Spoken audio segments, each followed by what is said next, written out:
जी अस्सलाम वालेकुम। मैं तुम्हारा दोस्त और होस्ट मलिक गुलाम नबी।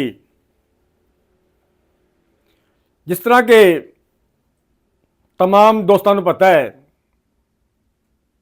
कि मेरे यूट्यूब चैनल पे मैं एक नया प्रोग्राम लैके आया वहाँ, नए अंदाज दे नाल अपनी वीडियो बना रहा वहाँ, हड बीती और जग बीती। लेकिन इस अज दी वीडियो दे विच गल करांगे एक बेवफा दी और एक टुटे हुए दिल दी। ये दिल किने तोड़िया और क्यों तोड़िया, थोड़ा जिहा पहले मैं चंद आशकां दा तारफ करा दें जिन्हां दे दिल मेरे वांग टुटे। अगर मैं झूठ बोलदा होवां ते तख्त हज़ारे दे रांझे नूं पुछ लिया जे, जिन्हें कन्न पुड़वाए, कन्नी मुंदरां पाइयां, 12 साल हीर दियां मझियां चराइयां। अगर फिर भी मेरी गल कूड़ लगे, यकीन ना होवे ते जाके चनाह दे विच डुब्बी हुई सोहनी नूं पुछ लिया जे कि उन्हें कच्चे घड़े का इस्तेमाल क्यों किया, वो चनाह दे विच किस गल्लों डुब गई। अगर फिर भी मेरी गल ते यकीन ना मेरे दोस्तों नूं होवे, मेरे सुनने वालियां नूं, मेरी वीडियो वेखण वालियां नूं मेरी गल ते इतबार ते यकीन ना होवे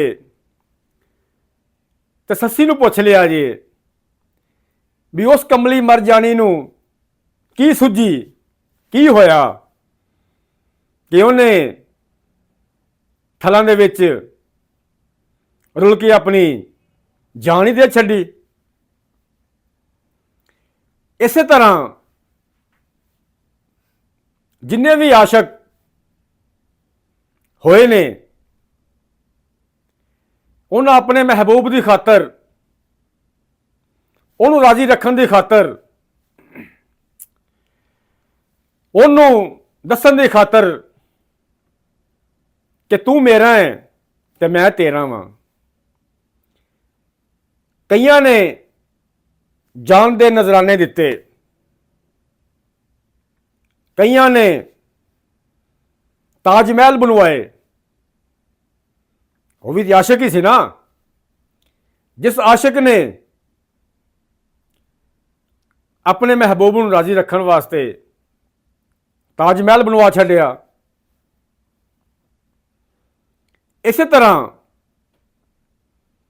जिन्ने भी आशिक, जिन्ने भी दिल वाले, जिन्ने भी दर्दे दिल रखने वाले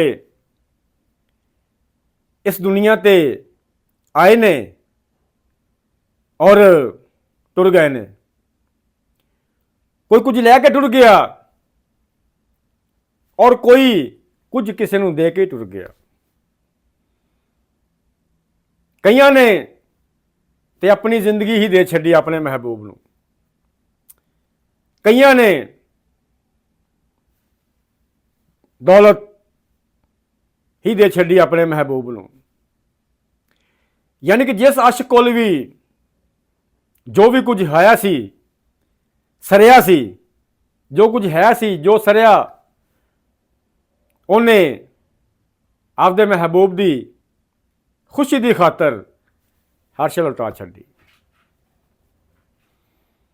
और इस तरह ही एक वाकया इस मस्कीन नाल भी पेश आया है।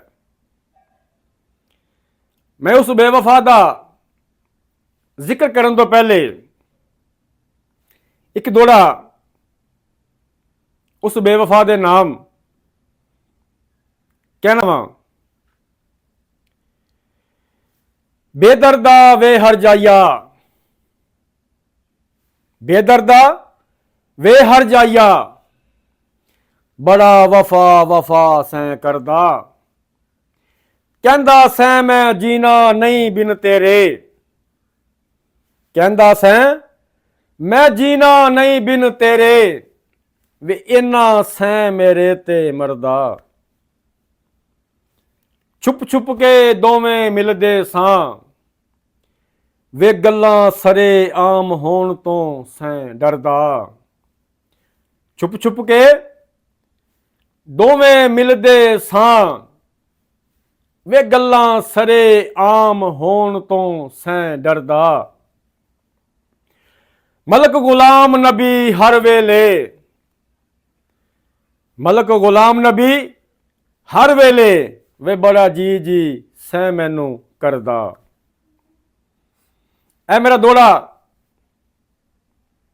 ਇਹ ਮੈਂ ਖੁਦ ਲਿਖਿਆ ਹੈ, ਆਪਣੀ ਇੱਕ ਵੀਡੀਓ ਮੈਂ ਦੱਸ ਚੁੱਕਿਆ ਹਾਂ ਕਿ ਉਹ ਜਾਣ ਲੱਗਾ। ਹਾਂ ਸੱਚ, ਮੈਂ ਇੱਥੇ ਥੋੜੀ ਜਿਹੀ ਗੱਲ ਇੱਕ ਭੁੱਲ ਗਿਆ ਵਾਂ। ਮੈਂ ਉਹਨੂੰ, ਉਸ ਬੇਵਫਾ ਨਾਲ ਕੁਝ ਗੱਲਾਂ ਕੀਤੀਆਂ। ਮੈਂ ਆਖਿਆ ਛੱਡ ਤੇ ਚੱਲੇ ਤੇ ਜਾਂਦੀ ਵਾਰੀ ਕੋਈ ਨਿਸ਼ਾਨੀ ਦੇ ਜਾ। ਉਸ ਬੇਵਫਾ ਦੇ ਕੋਲ ਇੱਕ ਪੈਨਸਲ, ਇੱਕ ਕਾਗਜ਼ ਸੀ, ਯਾਨੀ ਕਾਗਜ਼ ਕਲਮ। ਉਹ ਜਾਣ ਲੱਗਾ ਮੈਨੂੰ ਦੇ ਗਿਆ।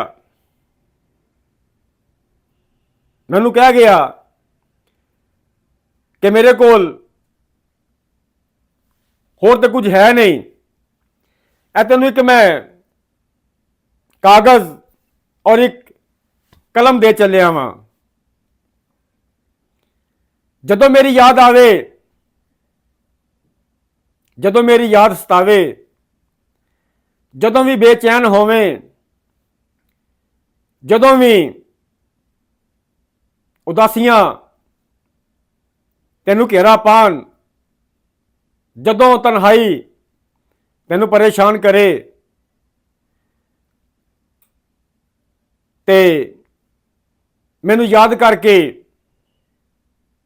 ਗੀਤ ਲਿਖ ਲਿਆ ਕਰੀ, ਦੋੜਾ ਲਿਖ ਲਿਆ ਕਰੀ, ਮਾਇਆ ਲਿਖ ਲਿਆ ਕਰੀ।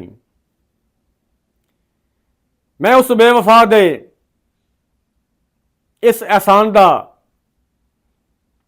ਸ਼ਾਇਦ ਬਦਲਾ ਨਾ ਚੁਕਾ ਸਕਾਂ, ਕਿਉਂਕਿ ਮੈਂ ਇਸ ਕਾਬਲ ਤੇ ਨਹੀਂ ਹੈਗਾ ਜਿਸ ਕਾਬਲ ਮੈਨੂੰ ਉਹ ਕਰ ਗਿਆ।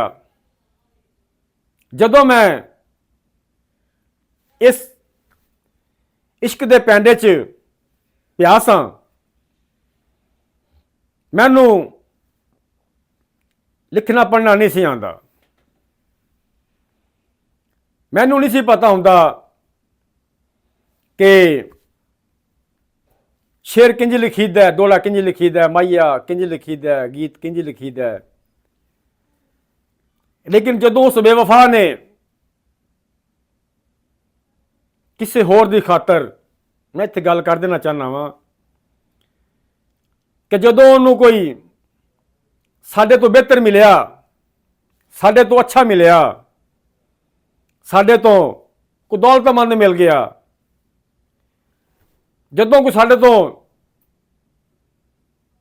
ਜ਼ਿਆਦਾ ਦੌਲਤਮੰਦ ਮਿਲਿਆ, ਉਸ ਟਾਈਮ ਤੇ ਇਸ ਗਰੀਬ ਨੂੰ, ਇਸ ਮਸਕੀਨ ਨੂੰ ਕੰਡ ਕਰਕੇ ਹੀ ਟੁਰ ਗਿਆ। ਜਿਹੜਾ ਸਾਡੀਆਂ ਰਾਹਾਂ ਵਹਿੰਦਾ ਹੁੰਦਾ ਸੀ, ਜਿਸ ਬੇਵਫਾ ਨੇ ਸਾਨੂੰ ਇਸ ਰਸਤੇ ਤੇ ਲਾਇਆ, ਜਿਸ ਬੇਵਫਾ ਨੇ ਸਾਨੂੰ ਇਸ਼ਕ ਦਾ ਵੱਲ ਸਿਖਾਇਆ, ਲੇਕਿਨ ਅਚਾਨਕ ਕਾਗਜ਼ ਕਲਮ ਸਾਡੇ ਹੱਥ ਦੇ ਕੇ ਸਾਨੂੰ ਛੱਡ ਕੇ ਪਤਾ ਨਹੀਂ ਕਿਹੜੇ ਦੇਸ਼ ਤੁਰ ਗਿਆ। ਇੱਥੇ ਕਰਨੇ ਆ ਵੀਡੀਓ ਦਾ ਇਖਤਤਾਮ। ਮਿਲਨੇ ਆ ਅਗਲੀ ਨਈ ਵੀਡੀਓ ਦੇ ਨਾਲ। ਜਿਉਂਦੇ ਰਹੋ, ਵਸਦੇ ਰਹੋ, ਸਲਾਮਤ ਰਹੋ, ਜਵਾਨੀਆਂ ਮਾਣੋ। ਅੱਲਾ ਹਾਫਿਜ਼।